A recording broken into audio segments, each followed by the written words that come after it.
Hi und willkommen zu Fresh Milk TV. M-nus, das Label von Richie Hawtin, ist ja wohl vielen schon ein Begriff. Wir haben das Ganze mal zum Anlass genommen, um einen Teil der Familie zu treffen.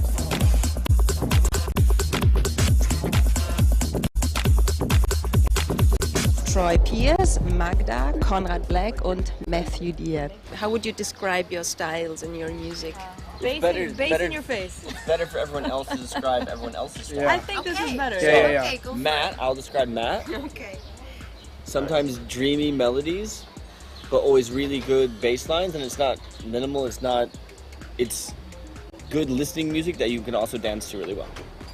Okay. Your style's developing a lot in the last year alone, you know, it's like everything I hear, it's just getting more intense, and definitely, like Mark said, bass in your face. Like there's moments that you can tell it's one of his songs. It just sounds like, oh yeah, it's Troy. Mr. Conrad Black over here.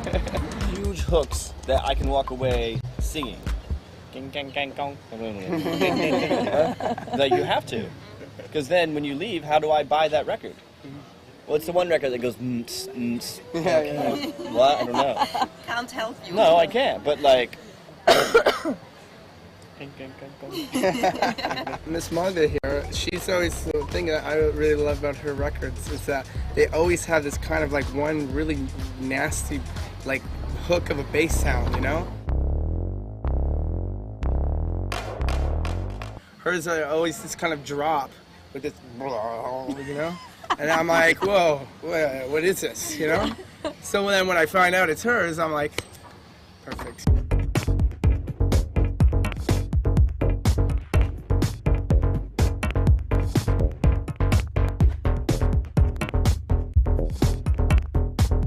In North America, it's still the rock and roll revival and hip hop R&B, you know? Like, slowly more people are starting to get into like techno and stuff in North America again, but it's always an ebb and flow culturally in North America. For me, coming out here, it was just like amazing to be surrounded by like-minded artists, right? And to have an audience. Like it pushes you kind of to do more interesting stuff. Like I think my productivity in New York is nothing if I would have stayed there compared to what I make here, because it's like, shit, she just made that, I have to make something better than that. Like competition in a good way that's fun, you know, not like... Yeah. It's kind of friendly one-upsmanship, you know?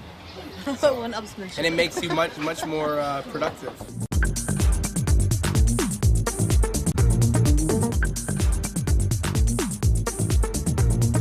There's so much piece of pie that there's not one piece of pie that everyone's going for. I was thinking about pie. It's like there's so much going on, so much to do that there's room for everything. Everyone can get a piece.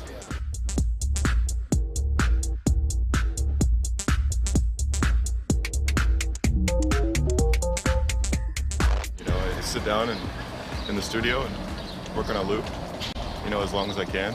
See what happens. Yeah, you just see what happens, and you start maybe with just the simple pieces, and it grows and grows, and then sometimes if it's worth making into a full track, I'll do it then, or sometimes I just leave it as a loop and maybe use it later down the road. But really, it's just free, you know, you can't like try to predict what you're gonna do, you can't, or at least I can't. You can't make rules for myself or anything, it just happens. I would agree with that. Traveling into the forest, you know, for ideas, you know, and then just piece them all together in the studio.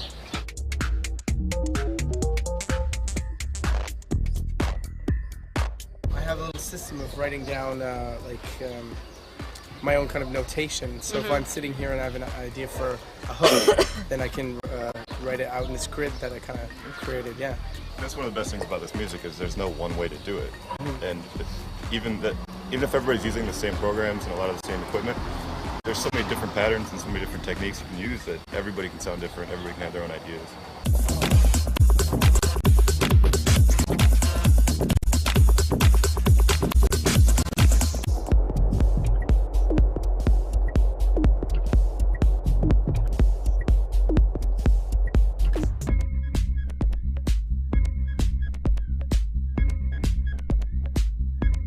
I never thought I would ever have anything to do with music. I just never was a musical person. How did that happen then? I don't know. I don't know. Yeah, I discovered the whole Detroit thing. And then I was hooked, and then naturally through the years, I developed my ear and learned a lot more. And so for me, it was much more interesting and satisfying.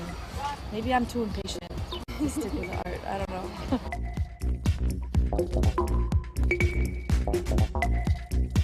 When I was first getting into it, because I was doing a couple different things, and like some film stuff and some art stuff as well. But then the music thing, which I never thought when I was younger that I would be making music when I was older. I thought for sure film and some kind of visual arts. Then I just kind of was like, okay, well, I'll do this for a little while and I'll go back to that, the other stuff. But now it's just kind of taken over so much of the time that here I am in Berlin doing techno.